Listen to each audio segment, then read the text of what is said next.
Hey everyone, Tom here. Usually when I do one of these reviews, it's just me with a script, but since Aliens Fireteam Elite is a multiplayer focus game, I have Chris, co-host of the Unranked podcast, joining me. We've played about a quarter of the campaign, it seems, from the main home screen. There's 4 different acts, and we've completed Act 1. So we're just going to give some early impressions on what we thought of Aliens Fireteam because it is very much a horde of aliens coming at you.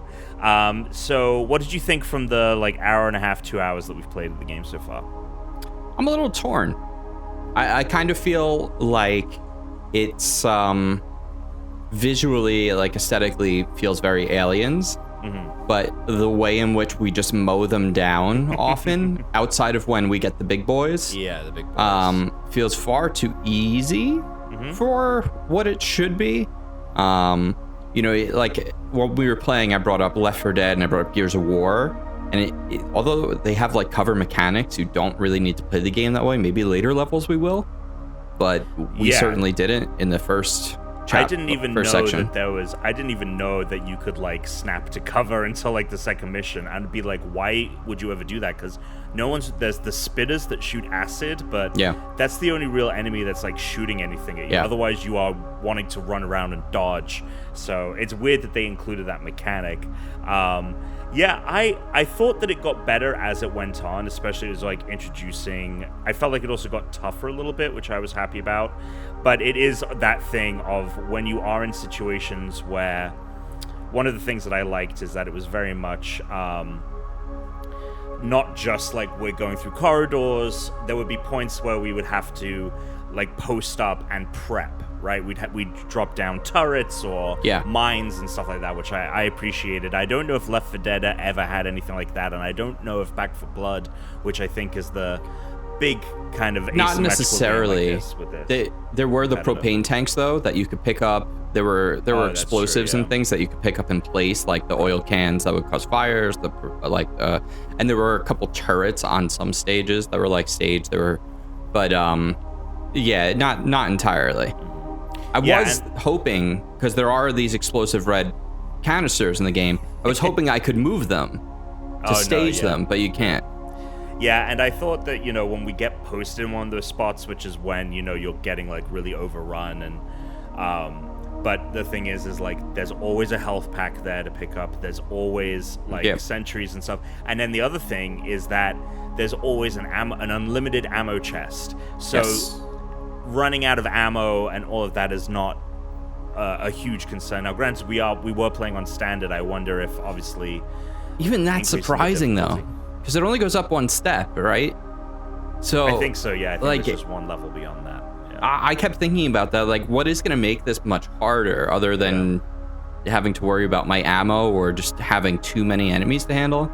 I'll say, so I enjoyed our time with it, but if the next section of the game doesn't offer something really new mechanically, I could see this being really repetitive very quickly. Yeah, I was that's the one thing that obviously I would have loved to have get to it. We just didn't really have the time to make that happen before a review embargo lifted. But I'm curious, is just the next thing another bunch of corridors in a ship on something very kind of mechanical and a base or something? Is it gonna open up? And I feel this is Aliens is this weird franchise that has the potential for a really awesome game, but it never hits the mark. And I think it's usually because it's never given the polish, or it's never given to a developer that is that AAA level. It's always a AA game. Even something as good as Isolation that a lot of people love.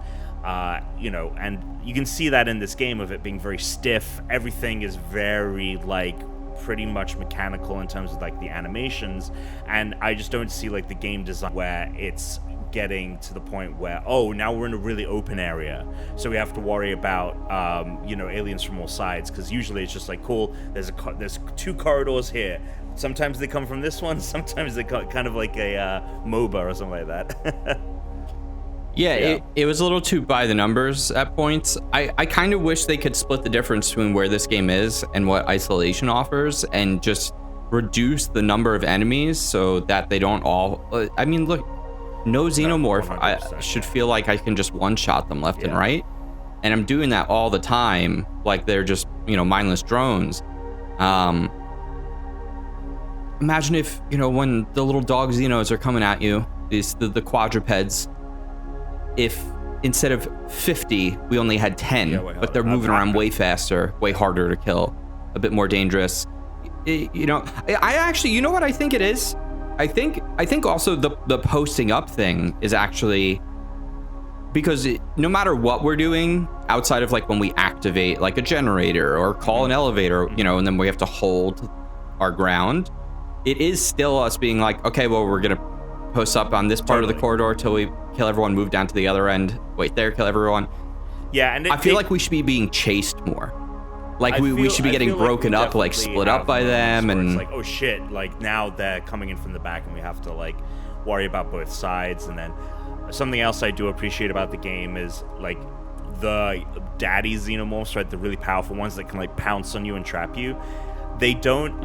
You don't see those them are scary. coming. They just leap out from a vent and attack. So like before you know it, like they're on top of you, and you have to like do a QT or have a friend shoot them off. So I did like that. But I'm totally with you. Of like, I wish there were fewer ones, but they felt harder to kill.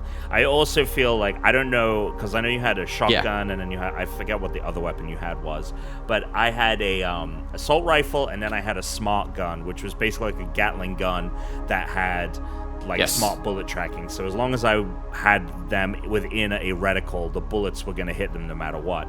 And I didn't see a reason for why I would pick one or the other. I just liked using the smart gun more. There was no tactical advantage to using either or. And then I eventually got a new gun, and I got a long scope for it for me to like shoot from a distance. But in practice, I was like, cool, gonna equip that. And I was like, in practice, I was like, I'm never gonna need this. Like, at least in these levels, like they're always right in front of you. You just need a.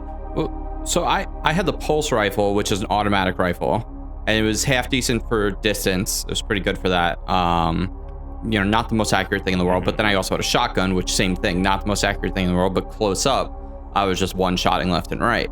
You had more kills to make sure you're using the big Gatling gun the whole time, but then I was having like just headshot city over here, just blowing them up. It's like all the quadruped xenomorphs, you get them with a good headshot, they just go down one shot. As long as you're playing at least on normal difficulty. That being said, I had two alternatives I did unlock by leveling up. One, instead of the pulse rifle, was more like a battle rifle from Halo, where it's like burst fire, and that offered less damage, but it was more accurate and over a distance. Gotcha. I didn't switch to that though, because that's not going to be. I'm going to keep using the shotgun. Yeah, because the alternative for me from the shotgun was the SMG, and I wasn't going to switch to the submachine gun when like the shotgun was one-shotting these guys. And they're always going to be right in front of you. Yeah, you're never not going to need that distant accuracy at all. Well, some of the things I did like about the game, or at least so far from what I've played, is we both noted like the music is either ripped right from the movies, or it feels very 80s, and I think all the sound effects, like I love the beep of the when you have two things that are on a cooldown abilities. I had like a shoulder rocket. I was the demolition guy. I had a shoulder rocket, and then I had a blast wave attack that meant like I did like a ground pound and like knocked Xenos down, and I think I did damage, and also you can customize the abilities and increase them, and it's one of those things where it's on a Tetris grid. I don't know if you got to like customizing all that, but like it's like a skill tree. Yeah, but like some of the blocks, right? Each ability is a different block, and some are like really skinny, some are like a big square, and you have to fit them on the board, and like you get more spaces to fit equipment. If anyone's played the Resident Evil games, it's kind of like how equipment is dealt in that game, where you have to fit everything on a grid, and I appreciated it. I thought that was cool. But I liked the fact that like the cooldowns were pretty quick. When I needed them, they were always kind of there. It wasn't like, cool, I use this and then I have to wait minutes until it's ready to go again, which is something like in Destiny, I feel like the cooldowns like grenades was always so annoying. But the guns were so good, it didn't matter. Yeah, exactly. Whereas in this game, they're just very by the numbers. But I like the sound effects and stuff, and I thought the atmosphere was cool. of the ship, it felt very much like it was very true to the alien and aliens world. Yeah. I want to go back to something. She brought up the special abilities. So I had a special ability that buffed our weapon efficiency. So we were firing faster, reloading faster, dealing more damage quicker. It was cool. So I played as the gunner. You were playing as the heavy. Is that demolition? The demolition, which is essentially like the heavy. Yeah. And I was the gunner, so I was like mid-range like weapons. I had the buff special, and then I had a grenade. Those were my two specials, and then I had a separate one, which is like the passive special, which everyone gets. And mine was like combo kill stacking. The more kills I got in a row, as long as like I kept the kills going, I would get more powerful as I went. You know, just dealing out more damage. I really liked being able to do those buffs. Now, the thing I brought up to you while we were playing that I thought was strange is they balanced this game for 3 players, but there's there's 4. I don't know why you have 4 classes, especially when both the tactician and the medic sound more like support classes. It's strange to me that you would try to balance a game around 4 different classes, but only allow 3 at a time. Yeah, I mean, I would have loved to have gotten a third person in there instead of just having the robot, the android that helps you out. Yeah, which I also think would have made it even easier. Oh, totally. If we'd had a third person, yeah, absolutely. Which is fine. I'm generally not one to complain about difficulty, but it felt surprisingly easy. I expected this game to be kind of punishing because it's Aliens. Yeah. You know, Alien is not a franchise where you feel like you're in God mode. It's usually the atmosphere is like you're probably not going to live through this. Yeah, it felt like we've played a bit of the open beta for Back 4 Blood. Like that felt much tougher, right? Especially towards the end of like, fuck, we really need to be smart about us conserving ammo and or using our abilities or weapons in a way. And there was none of this here. Again, maybe we need to kick it up a difficulty, maybe later in the game, because I definitely felt... maybe later. I definitely felt the final mission, the final staging that we had, where we had to escape, that was actually pretty tough, because we had to leave our safe zone where we're posted up at 3 separate times, and then on that last moment... It was like, cool... We are spawning a shit ton of the warriors, which are one of them. It was crazy. I think it's just that thing, like, because in the first mission you have an elevator that you need to call and get on, and it's kind of that thing of like, cool. Once the exit is open, the game just floods like an unkillable amount of enemies, and you have to get to the exit. So I appreciate that because that's very like, oh, we got to get to the exit. Like, there's no way we're beating this. Like, that's very in line with. A lot of movies, but specifically Aliens as well. So I did like that. I think clearly, like, if you're an Aliens fan, especially because I think that this is on Game Pass when it goes. Oh, this seems like a great game for Game Pass. Like, this is a great. If you're an Aliens fan and you're waiting for Back 4 Blood and you want to get some of that energy out of this asymmetrical multiplayer, like, I definitely think that it's worth checking out. But if you have no affinity for Aliens and you're not a Game Pass subscriber, I also don't know how much they're charging for this. I can't imagine this is a full-priced game. It's hard to know. Visually, it's pretty good. There's a lot I like with. You have to imagine there's a cost applied to using the license and $40. Oh, okay. So well, for $40, actually, that makes this, I think, a good value. I think this is again in that like sort of thanks to things like Game Pass and the indie boom and the just availability of tools, that like mid-tier game, which kind of disappeared for a long time, is coming back, and this really fits into that slot. I'll say this: I would like to finish it, knowing there's 4 sections, and we were and it's $40 and it's on Game Pass. Oh, I definitely think that's well positioned for what the game is. Yeah, no, totally. I think that, and it was good seeing, and then obviously there's also, you have the 4 campaign slots, and then you have a horde mode off to the side as well, which is probably just more of the hunkering down areas that we found in the game. So yeah, I'm totally with you of like, cool, it didn't take us that long to beat this mission. There's only 3 more acts left, like definitely worth checking out. Anything else to say?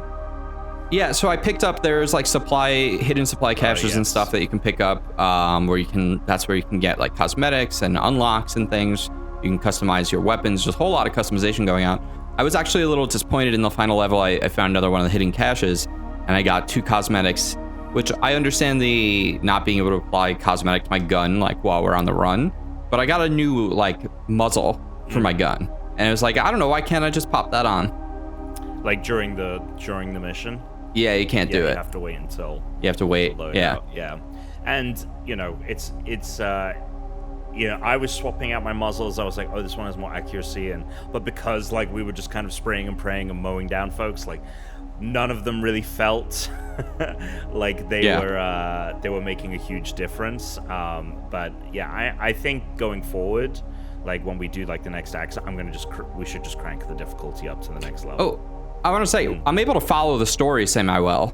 There's an alien that they're calling by a specific name because it very cool. Bursted out of this woman's chest, and so they keep referring to Monica, and it's if you're a Friends fan, that's even better. But it's the funny thing is it's Monica and it's Dr. Hanukkah. Yeah. And I was like, oh my god, it's funny. Deep cut for Friends fans. But the story there was pretty solid. Like so. Even if, this is what I would say, is if our worst fears are the later chapters are still, we're just corridor doing this from section to section the whole time, I would just then at this point, especially because like we don't have a ton of difficulty, I would just put it on easy and just burn through the campaign just to see the rest of the story at this point.